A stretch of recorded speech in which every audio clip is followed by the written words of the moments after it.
আপনি জানেন কিনা আমি জানি না, কিন্তু আপনি ইতিহাসের পাতায় যতবার দেখবেন ততবারই আপনি বুঝতে পারবেন যে ছেলেরা কখনো মেয়েদেরকে ছেড়ে যায় না, বরং মেয়েরাই ছেলেদেরকে ছেড়ে যায়। হয়তো তার একটা জ্বলন্ত প্রমাণ বা একটা গল্প আমি আপনাদের কাছে শেয়ার করি এবং বলতেছি যে একটা ছেলে পাখি আর একটা মেয়ে পাখি, যদিও গল্পটা কেমন লাগবে জানি না, যে একটা ছেলে পাখি আর একটা মেয়ে পাখি দুজনে মিলে উঠতেছিল, উঠতে উঠতে হঠাৎ করে একটি মেয়ে পাখি তার ডানায় ব্যথা পায়। ব্যথা পেলে মেয়ে পাখিটা ছেলে পাখিটাকে বলছে যে তুমি আমাকে কখনো ছেড়ে যাবে না।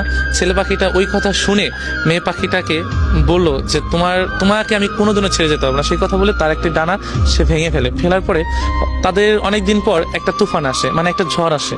হ্যাঁ, ঝড় আসার পরে তখন অনেক ঝড় আসতেছে, যে এমন ঝড় তাদের বাসা আর থাকবে না। যদিও দুজনকে খুবই ভালোবাসতো, এতটাই ভালোবাসতো যে প্রকাশ করার মতো না, যদিও গল্প যেটা। তো ছেলে পাখিটা বলতেছে যে তুমি চলে যাও, ভালো একটা জায়গায় চলে যাও, ঝড় শেষে তুমি আমার কাছে আবার ফিরে এসো। তো মেয়ে পাখিটা কি করলো, যে চলে গেল। চলে যাওয়ার পর তো অনেক ঝড় আসার পরে তখন ছেলে পাখিটা ওই ঝড়ে মারা গেল। মারা যাওয়ার পরে তো ঝড় শেষে মেয়ে পাখিটা আসার পরে দেখছে যে নিচে লেখা যে তুমি যদি একটিবার বলতে যে আমি তোমাকে ছেড়ে কখনো যাব না, তবে আমি এই ঝড়টাকে যত কষ্টই হোক পার করে দিতাম, আমরা দুজন সারা জীবন একসাথেই থাকতাম। তো এই লেখাটা দেখে মেয়ে পাখিটা কান্না করছে। সো কান্না করে কি হবে, যে চলে যাওয়ার তো চলেই গিয়েছে। তো আমরা না ভালোবাসা মানুষগুলাকে না চলে যাওয়ার পর বুঝে, আগে না।